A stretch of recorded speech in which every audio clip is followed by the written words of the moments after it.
I once saw a high school teacher lead a simple, powerful exercise to teach his class about privilege and social mobility. He started by giving each student a scrap piece of paper and asked them to crumple it up. Then he moved the recycling bin to the front of the room. He said, "The game is simple. You all represent the country's population, and everyone in the country has a chance to become wealthy and move into the upper class. To move into the upper class, all you must do is throw your wadded up paper into the bin while sitting in your seat." The students in the back of the room immediately piped up saying, "This is unfair." They could see the rows of students in front of them had a much better chance.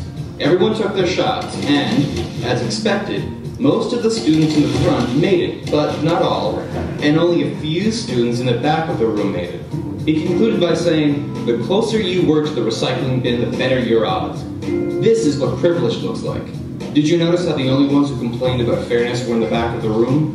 By contrast, people in the front of the room were less likely to be aware of the privilege they were born into. All they can see is 10 feet between them and their goal. Your job as students who are receiving an education is to be aware of your privilege and use this particular privilege called education to do your best to achieve great things, all the while advocating for those in the rows behind you.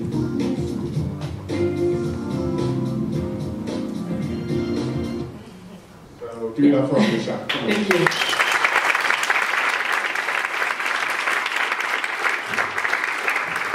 Good morning, everyone. Hi. My name is Anousha Nzume, and thank you for the introduction. Thank you so much for the invitation to be here this morning. As you've heard, I've done a lot of different things working-wise, and one of the reasons I had to do that is because I'm a person of color living in a white world. Growing up at a young age, when I decided to be an actress, I was told straight off the bat that it would be hard for me to find work as an actress because there's not a lot of parts for actresses of color. I was raised in the 80s, 90s, I was young, and I thought, well, okay, I understand that because there's not a lot of us right here, so we have to, fight our way in and show the society, the white society in the Netherlands, that we're equal, and by getting a good education, doing my best, I'm sure everything will be fine for the next generation, at least for my children.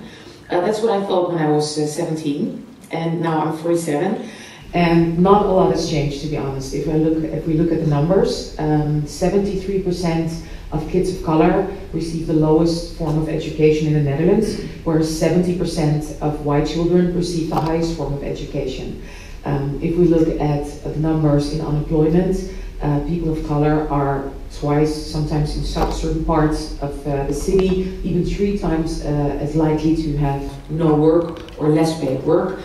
There's not been a lot of study done about getting promotions or equal salary, but what I've experienced and what I've spoken about writing my book, that the numbers are very, are sad if you look at the numbers. So it's still harder for a person of color to, throw the scrap of paper in the recycling bin. We're still, even after so many years of presence and 400 years of colonialism, almost 400 years of free labor for this country, we're still kind of in the back of the row. Whereas, if you look at the Dutch cultural identity, that's not something that's acknowledged. I've traveled a lot in my lifetime, and I'm very fortunate for that. I've lived in the United States, I've lived in France, in Paris, and if you speak about cultural identity of the country, it's not often that a country will say, well, we have no, we're innocent, we didn't do anything. Especially in Britain, colonial rule is part of the culture, and it's acknowledged. Whereas the cultural identity of the Netherlands is still of a small country that had to fight the elements, where everybody's equal, where all the chances are the same for everyone. We're, of course, the first country where same-sex marriage was legal, prostitution is legal, cannabis is legal, so there is no problem here. It's easily explained because if you look at the slavery, it was never here. The Dutch actually invented the triangular slave trade, international triangular slave trade, where they realized, like, if we dehumanize people in one continent, use them as cattle, put them in ships and bring them to South America, to the other side of the world, and put them to work there in a country we've colonialized, which is where the indigenous people there have no rights, are practically killed off, and we make a lot of money. So we sell the slaves, we put them to work there, and we benefit here. That international triangular of human trade, children, older people, grown-ups, happened for 300 years, plus 100 years of colonial rule, where the laws maybe changed a little bit if you looked at slave trade, but people still there had to work for much lesser money and benefited the Western Hemisphere, definitely the Dutch country. That's something that's not acknowledged, that's hardly taught. What's taught is, oh, there was slavery, it was really bad, but it's over. That's basically the gist of education people get. When I was growing up with my children, I have 3 kids, still get today. It's not mandatory to learn, to teach children about the Dutch brutal history. It's not even up to school, it's up to the teacher. So even if a school would advocate to teach more about our brutal history, a teacher can say, I don't think that's really important at this point. So there you go, the Dutch identity has the luxury of staying innocent. And I can really recommend Professor Gloria Wecker's book about it, Dutch White Innocence, where she really explains that in a scientific way, how that cultural identity is so strong here in the Netherlands, where even our Prime Minister last year still said in 2016 that the problem of diversity and of inclusion lays by the people of color. They have to fight to get accepted. So they have to do something to be accepted by white Dutch society, even in 2017. So if you keep that in balance, morally, ethically, culturally, it's very hard to change things, and we still have to keep fighting. So the conversations my parents had with me are still, 30 years later, conversations I have with my children. So that's why I decided, after a lot of working and being relatively successful, definitely for a person of color, to write about that, to explain that social construct, white supremacy, white privilege, and white fragility to white people, to kind of like look at whiteness as a social construct and to explain it mostly to white people, because like you said, like you saw in the BuzzFeed video, if you're in the front of the row, yeah, why should you even think about it? It's not your fault you're in front of the row, but hey, why think about it too much? Of course you want people, you hope people will do, behind you will do well, but it's maybe not your problem. And I wanted to share what I've learned and what I've read from different professors and scientists, but also from all the numbers I found in the Netherlands, to explain, yes, if you want something to change, if you think you live in an equal society, there is also responsibility for white people, a big responsibility. Or just say you don't want anything to change, that's fine, but don't say as a culture everybody's equal and teach that to all the children, and the children of color on a daily basis find out that it's just not true. That's in short why I wrote the book, and what I want to share with you is a chapter from the book, part of a chapter. It's been translated by Ciaran Kennedy, and we're working on an English translation. And I think this part of the book is interesting now, this time, to read about, because where I think, for me, everything comes together in the Netherlands. If you look at the innocence and thinking that there's not real structural racism here, it all comes together in a very important celebration in the Netherlands, the Sinterklaas celebration. I don't know if you heard about it. And there's a figure that's been debated a lot, always, but we can say that from 2011 the debate has gotten really strong and powerful because of social media, and that's the figure of Black Pete. Does everybody know what and who Black Pete is? Yeah, so I don't have to. Is there anybody who doesn't know? Okay, so I don't have to explain. Okay, then I'll start reading from the chapter for you. The only thing I can do is explain that since I was small, I found Black Pete really discomforting. For a brown child, it's quite bizarre to see white adults hopping about the place in full blackface. When I was young, it was usually the same people who called my Cameroonian father a Negro and never tired of imitating my mother's Russian accent. It was the same adults who'd sometimes talk to me in an extra loud voice because they obviously assumed that I had a poor command of Dutch, or who'd look first at me whenever something broke while other kids and I were playing. As a child of color in a white world, you quickly learn what prejudices people have. Naivete and ignorance are privileges that most children of color don't have. Children of color have to grow up early, learn quickly, fight hard, put up with a whole lot, and above all, not complain. Or hardly. And I didn't complain either. I was a smart, quick-witted, outspoken, tough girl. I wasn't all that popular with my teachers. I didn't arouse much in the way of warm feelings. I was bossy and stubborn. My school reports would always include remarks such as, likes to lord over the other kids, has a big mouth, asks too many questions, and always wants to have the last word. They never said I complained. As a bicultural child, you have to keep your eyes peeled and your wits about you. The world inside and outside the home are utterly different. That may be tough, but if you can cope, it does make you stronger. And I was a strong kid, and I paid a price for that. The price was that I'd never had a lot of faith in grown-ups. The fact is, adults outside our house didn't treat me so nicely. I was never an adorable little brown dolly with cutesy pigtails. I had a big mop of curls and a low voice. I was tall and sturdy for my age. From the age of 6, I was treated as a bit of a special case. Grown-ups would be quicker to hit out at me than at my girlfriends. In stores, I'd always be asked whether I was planning on paying on the way out whenever I was looking at earrings, for instance, just like my white girlfriends. At school, teachers would single me out if things got a bit too lively in class, even if I was just reading quietly. But you know, I was used to it. My parents told me when I was very young that cultural assumptions are really tenacious and that as a sharp, brown girl with a Russian working mother, I wasn't going to have an easy time as a child, but that one thing they knew for sure was that I'll be fine. You will be fine. That's what I was always taught. From the first grade on, I had a very horrible nickname. It was Sputniker. Sputnik was an assault weapon from the Russians. Now, children, stop it, my teacher would say, smiling when I was called that again in class. So you can well imagine, maybe, that I wasn't all that surprised that these same grown-ups thought it was super, and great for kids especially, to go the whole 9 yards dressing up in blackface each year.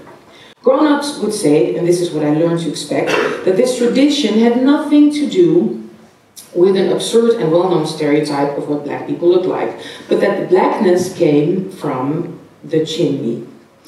I found this too bizarre for words, but I didn't make a fuss. It was what it was. These were the same grown-ups that thought my mother was weird and that my father was exotic, and they'd say things like, you should be thankful you are living here and not in Africa. So I had to learn to cope with this kind of thing, and you know, I did. Let me share my perspective with you. I was a toddler when I came to the Netherlands. After kindergarten, I went to a conservative Catholic school in the neighborhood. My mother and my stepfather were leftist and atheist, but the school was nearby and I could stay late in the afternoon, and that was important because they both worked. The morning of my first day at school, my mother said to me that God did not exist and that religion was the opium of the masses. The Dutch go mad for marijuana, and that's why, she told me. She did tell me to listen to the stories and above all put my own slant on them. Listen, Jesus was a genuine communist, said my stepfather. At the St. Joseph School, I came into contact for the first time with a traditional Sinterklaas celebration, including the traditional Black Pete.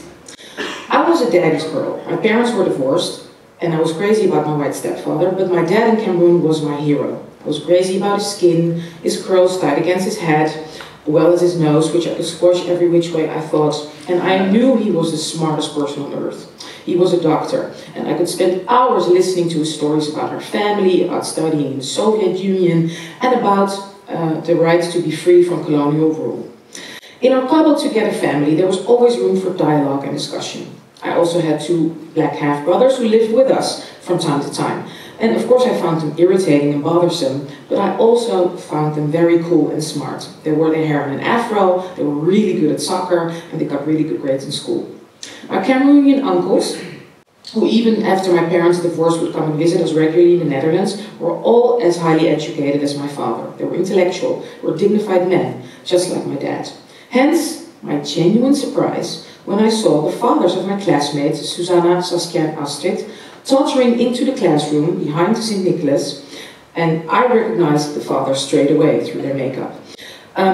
They had great protuberant noses and steel blue eyes. I didn't get why they were all made up in such an ugly way, or why they spoke with a Surinamese accent, so bad it was painful to hear. I didn't have the foggiest idea why they were acting so stupid and submissive. And I knew the father of the twins, Suzanne and Saskia, was a policeman, and I knew that Astrid's father was a family doctor. So why did they suddenly not know any more than 2 and 3 or 5? How come they could hardly string 2 words together anymore? All the kids seemed to find this funny. Were they seeing something I was missing? Now, I was already a ringleader by then, and I had to be, with 2 mature brothers, 5 and 9 years older, and I had a stepbrother and a sister 4 and 8 years older. So I had to manage to get permission to recite for St. Nicholas a really long Sinterklaas poem that we were originally going to divide up among the whole class. It was an old Dutch poem made out of 10 couplets, and in which Black Pete was still a real traditional boogeyman. While I was reciting the poem, off my head, as nicely as I could, I realized that Black Pete was literally a black person, and that he was not only stupid, but mean too. What's there to like about any of this? I wondered, as I was applauded at the end. I was allowed to sit on Sinterklaas's lap, and I was called his little, clever Piet helper. Sinterklaas asked whether I wanted to come help him later too. Then I wouldn't need any makeup, he said. The class reacted with such enthusiasm that I heard myself mutter, yeah, that would be nice. Though I felt ashamed and humiliated inside. I had the feeling that people such as my father, my brothers, my uncles were being ridiculed. But I was 6 years old, and I couldn't find the words for what I was feeling. And I also had no proof that it was meant in a mean way. I was in the middle of the school among all these smiling white kids, and I felt different. The few black and brown children at the school also joined happily in, just as I was doing. At home, I didn't dare say anything to my parents. We had been celebrating Sinterklaas since my stepfather had come to live with us, but my mother dismissed it as something oddly Dutch that we didn't have to understand, just like the divisions along socio-political or religious lines, and just as the Dutch royal family. My mother saw the celebration of Sinterklaas holiday as a capitalist propaganda. So the feeling I had, I repressed for years. You know what? I figured this is a Dutch tradition. I'm not going to judge it. When the time is right, the tradition will just change on its own. I suffered from a form of Stockholm Sinterklaas syndrome. That stopped when I became a mother myself and realized how little had changed. There I was, sitting at daycare, and still the same Black Pete's. Now they were speaking in a kind of street lingo. They were quick-witted and they were laughing at Sinterklaas, but they still couldn't do any arithmetic, and the makeup was now literally the color of brown skin. Same thing on TV and in the media. Frustrating to see how the Pete's have become more and more like people, such as me, my father, my brothers, without anyone saying one thing about it. The candies in the stores, the wrapping paper, the commercials, meant to be just a howl. It seemed only to be getting worse. Bright, red, fat lips, sometimes bones through the nose, dreadlocks, twerking to I'd Like to Move It. There is even a Black Pete boy band breakdancing in dreadlocks and cornrows. Blackface is a term that most Dutch people had never heard until recently. In other countries that took part in the transatlantic slave trade, it would kind of be unthinkable for people to paint their faces black and have a great old time putting on a bit of entertainment. Blackface was and is a form of theatrical makeup used by non-black performers to represent a black person. Often silly, funny, jolly, cute, simple creature or caricature. In the United States and United Kingdom, this has not been done since and society just doesn't accept it anymore. It is a frequently occurring and well-known stereotype. Gloria Wekker explains where the stereotype got its origins. In the psychological comfort of people during slavery. After all, power relations during slavery were such that enslaved people not only had to serve their white owners, provide labor and sexual services, but more importantly, they had to do this with smiles on their faces. Their most important task was to show that they were having fun in their lives, that they were satisfied with their existence, that they wanted nothing more than this. They don't want to be free. That was the underlying message. So they had to behave in a certain way: happy, worry-free, loyal, offering protection against white fears, regardless of the cruelties to which they were exposed on a daily basis. White people created an image of blacks whereby they could feel they were superior, but especially so that they did not have to feel guilty. After all, slaves were naturally happy, contented, sexual, and satisfied. Therefore, dear reader, it is impossible to see Black Pete as an innocent figure. I get the shivers from the similarities between what Wecker describes and what we know about Black Pete. Many argue that Jan Schenkman, the person who created Black Pete in the form it is in 1853, that he based the figure of this Black Pete we know on the archetype of a boogeyman from the Nordic and Germanic myths, and that it therefore has nothing to do with race. Well, I say, dear pro-Black Pete readers, have you ever thought, for a colonial power, the introduction of a black servant for a white man has in itself something to do with race? That the Germanic boogeyman probably did not really have full red lips, curly black hair, and a Surinamese accent. To me, it's an absurd spectacle to see how many white Dutch people got emotional about Black Pete and still do. A lot of my white friends have watched with huge dose of embarrassment as other Dutch people say the country is going to the dogs and that nothing is the same anymore because they're asked to stop putting on blackface. It's apparently unbelievably difficult for people, even after years of reading, listening, discussing, feeling, thinking, and experiencing, to recognize that the idea of an old white man, high on his horse, who has all these nice and fine black servants, is incredibly strange and utterly racist. My friend Alyssa tells me some of my friends don't want to leave the house during those days. They are sick to their stomachs from it. So, each year there are people who don't want to leave their houses during this lovely, innocent party. A lot of children feel sad. But if it's not the white kids who are suffering, it seems people take pain less seriously. It's not only that white entertainment is more important than black suffering, the two things have been going hand in hand for way too long, or as blogger Anika Raymond says in her short film on Black Pete, which went viral, black people are not a costume. Many people also believe that suddenly and out of the blue there's a group of Pete whiners who have started to complain about this figure. No, it's not only in recent years that we have dared to speak out in favor of change to the figure of Black Pete. But I would have never dared to do that if many people had not done so before me.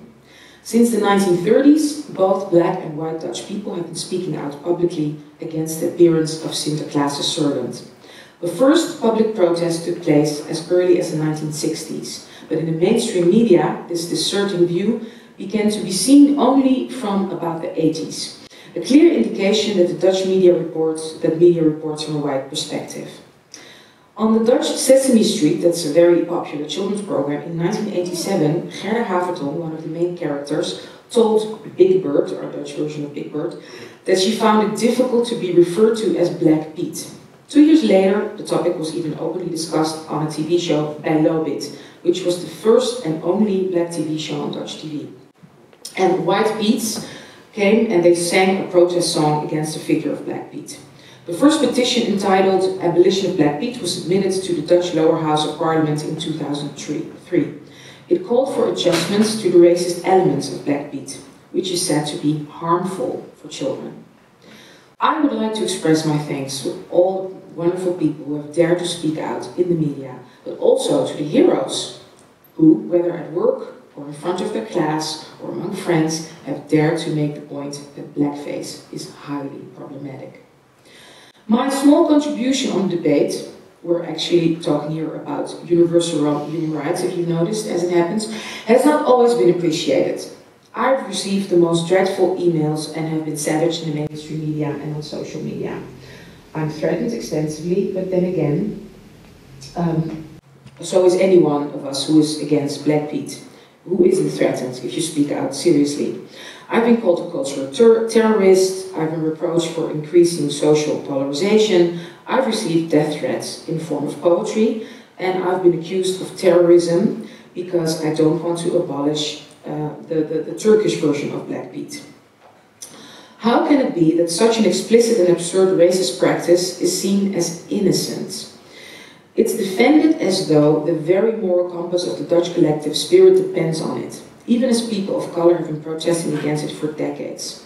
And one more thing, dear white people, Black Pete is not even real. It's a fabrication. I've also received a lot of support, much more than hatred from parents, children, teachers and people who used to be in favor of Black Pete. A mother who managed something called Pete magazine, and I was on the board of editors, has managed to bring about change. A lot of adoptive parents who started the conversation with their kids and who, though they had the best intention, had no clue about their kids' feelings, have a clue now. And a teacher at school who said she finds the celebration much more enjoyable and more creative with multicolored Petes. As I mentioned above, I had also been programmed in such a way that I could imagine that it feels unjust that these festivities, this beloved tradition, which is so typically Dutch, and which is meant to be so innocently, seem to have been distorted into this, racist monstrosity the last few years. And it's been done that way by foreigners, mind you. But the party is not being abolished. It's just undergoing a bit of renovation. It is time for a new kitchen, but other than that, nothing about the house is changing. I can also imagine, thanks to the habituation of white privilege, that having people like me thinking that we have a say in a purely Dutch tradition takes some getting used to. Sylvia Witteman asked on Twitter why people felt it was right to get so worked up about the Netherlands, and she didn't do so while she was living in the United States. I answered, we are Dutch, or we are living in the Netherlands, and therefore, don't we have equal rights? That was my answer. But for me, the best answer came from businessman, community leader, and activist Kunta Rincho, when he said, the majority is in favor of Black Pete, people told him, and he answered, ethics has nothing to do with the majority view. It is a fact that my son hardly ever comes in contact with strong Black role models. Of course he does at home, but look at the TV for a week, read the newspapers, listen to the radio, look at the papers, just really rack up and tally, really, give it a go. How many Black and brown role models do you see? And I'm not talking about athletes, I'm not talking about rappers, I'm not talking about entertainers, or about expats who talk about kids loitering around, or refugees. Whom do you see? What role models are there? What will you learn after a week about Black and brown people if you just focus on the mainstream media? Do we see them in politics, in upper management, on boards of directors, in science and research? The point is that there is a lack of diversity in the representation of Black and brown people, and that's not because there's no talent. So it's important as a child to see yourself in the media, in the broad expanse of your social environment. But even now, in 2017, that's an exception. Back in 1985, I thought, you know what, don't worry, it'll sort itself out. But now I'm not so sure. How can that be? How long does it take before them can be fully part of society and be seen at last? Thanks to role models such as Quincy Cario, John Oliveira, Clint Clark, Thierry Afria, Umberto Tan, Mitchell Esaias, and Kunta Rincho, my son no longer wants to be white. He does know by now that things would be easier for him if he were white. And that, I can tell you, breaks my heart as a mother. Especially because I know from experience and based on all the facts about institutional racism that he is absolutely right. And he also will have to fight to get the same opportunities as his white friends. Then at least let him be spared this horrible racist caricature each year, however much fun it's meant to be. Dear reader, if you're still in favor of Black Pete, let me say this. There's nothing innocent in the fact that you think dressing up as a demeaning stereotype of black people is nice, entertaining, and amusing. Hopefully, we'll put a stop more often, faster, and earlier to the white entertainment at the expense of black people. It's been going on for far too long. That's what we're going to discuss in my next chapter. Thank you.